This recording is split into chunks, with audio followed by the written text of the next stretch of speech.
gente vai estar de volta com o programa Esperança para Continuar. Mas até lá eu estou aqui trabalhando já um pouquinho na rádio aqui, devagarzinho, tentando criar um programa um pouco mais diferente do que vinha sendo feito, né? Porque nesse período você acaba ganhando algumas experiências vividas, então eu vou tentar aplicar um pouco mais. Mas hoje eu queria deixar um recado para vocês sobre uma palavra que eu achei muito interessante. Eu estava aqui é, à tarde trabalhando e pensando sobre essa palavra, palavra fidelidade. Fidelidade. Tanto é que o próprio Salomão, ele deixa lá em Provérbios 20, versículo 6, ele diz o seguinte: muitos se dizem amigos leais, mas um homem fiel, quem poderá achar? Muitos se dizem amigos leais, mas um homem fiel, quem poderá achar? A fidelidade sempre foi valorizada na Bíblia. Os grandes homens de Deus sempre foram valorizados pela sua fidelidade. Nós temos aí Moisés, Abraão, Davi, Daniel, né, e muitos outros que sempre foram tidos como homens fiéis ao Senhor. O próprio Neemias identificou vários de seus trabalhadores como homens fiéis. E o que dizer de Paulo, que também qualifica, que ele coloca, aqui ele fala de Timóteo, ele fala de Epáfras, ele fala de Tiquito, de Onésimo, de Silvano também, como homens fiéis à palavra, homens de confiança, aquele que você pode contar, aquele que você pode entregar uma missão, né, principalmente aquilo relacionado ao evangelismo, a palavra de Deus que ele vai fazer e ele vai cumprir. Entretanto, o que eu quero destacar aqui, queridos, nessa tarde, é aquele que é o exemplo da fidelidade. Aquele que é o exemplo maior da fidelidade, que é Jesus Cristo. Aliás, faz parte do seu caráter, porque é fundamental, né, no caráter de um cristão, a fidelidade. E essa fidelidade, queridos, né, se nós olharmos para Jesus Cristo, ela é presente o tempo todo. Mas eu fiquei também pensando qual o maior obstáculo à fidelidade. E eu fiquei procurando uma resposta para isso, né? E de repente eu comecei a olhar e eu percebi o seguinte: a desculpa. Sim, a desculpa.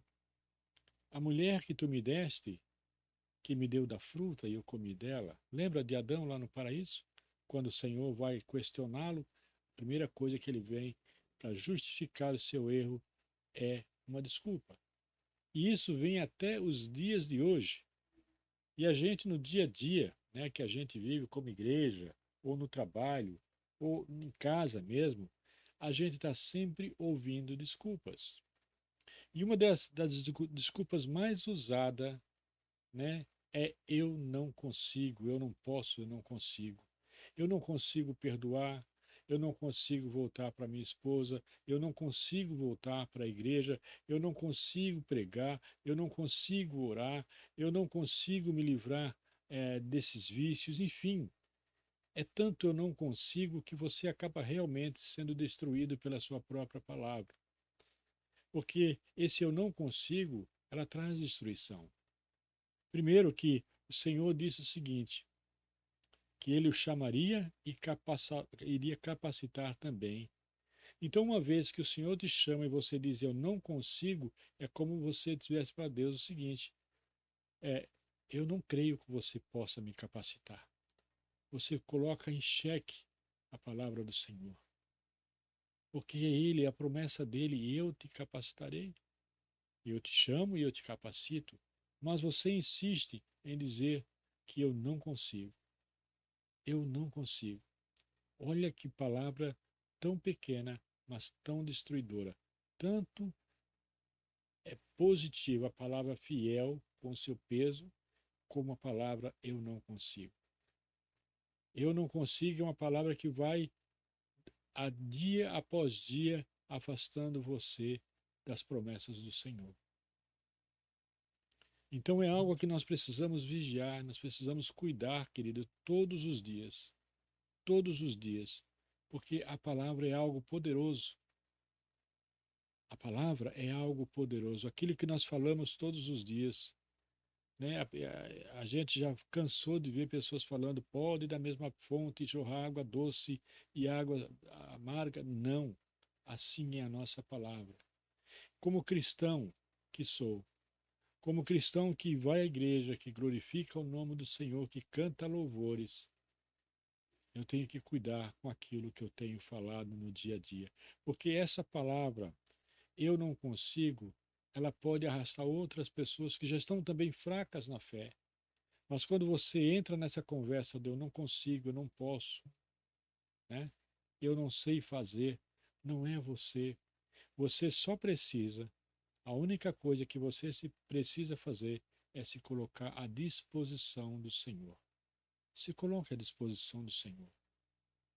Se coloque à disposição dele. Abra os seus ouvidos e ouça o seu chamado.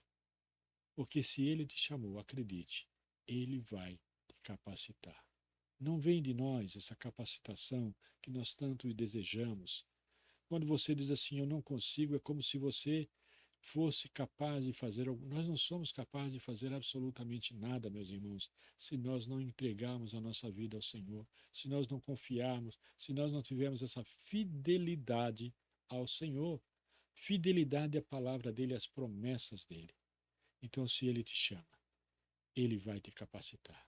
Então, larga de lado essa palavra, eu não consigo, eu não posso. Tome posse das verdades do Senhor. Fidelidade. A fidelidade, queridos, quando praticada, ela vai te preencher. Sabe por quê? Quando você é fiel ao Senhor, você vai aprender a amar o teu irmão. Você vai aprender a respeitar um ao outro. Você vai aprender a orar. Você vai aprender a se colocar à disposição do Senhor. E isso vai fazendo o quê? Isso vai fortalecendo a sua fé. E a palavra diz que sem fé é impossível agradar a Deus. Olha eu aqui falando de fé novamente. Mas é necessário. Então tome posse dessa pequena reflexão dessa tarde. Né? Não sei que horas você está vendo, à tarde ou à noite. Tome posse dessa palavra. Uma das, para terminar aqui, né? Uma das coisas mais interessantes que eu vejo, aliás, mais dolorida, até de se ler, foi a prova que passou Abraão quando ele está oferecendo seu filho para o holocausto. Isso é uma prova de fidelidade. Queridos, a fidelidade é um valor essencial, segundo a Bíblia. Tanto no relacionamento entre Deus e o homem, quanto nas interações humanas. Ela representa confiabilidade, lealdade, comprometimento com a verdade e com os princípios divinos. É isso que ela faz. É isso que ela faz. Coloque-se à disposição do Senhor. Coloque-se. E você vai ver, como disse Paulo, né? Dou graças a Cristo Jesus, nosso Senhor, que me fortaleceu e me considerou fiel, designando-me para o ministério. Está lá em 1 Timóteo 1,12. Designando-me para o ministério. Ou seja, ele confiou em Paulo, porque ele via no coração de Paulo fidelidade, confiança. São essas as pessoas que o Senhor tem procurado nos dias de hoje para falar da sua palavra, para falar do seu evangelho, para anunciar que breve está a volta do Senhor. Que Deus te abençoe. Não esqueça de curtir esse vídeo. Eu peço para curtir pelo seguinte, meus irmãos, porque eu, eu preciso restaurar as minhas redes sociais, porque eu perdi as minhas redes que foram clonadas. Então eu estou começando a pedir para as pessoas para que se inscrevam novamente lá no YouTube, deixe o seu like, deixe o seu comentário, porque uma vez que o número de pessoas vai crescendo, né, os acessos vão crescendo, o YouTube vai colocando mais vezes e mais pessoas vão ser alcançadas com a palavra do Senhor. Então, você pode me ajudar e ajudar outras pessoas na medida que você deixa lá o seu like, deixa o seu comentário e que você se inscreva no canal. Certo? Obrigada, tenha uma boa noite e que Deus abençoe a todos vocês, em nome de Jesus. Amém.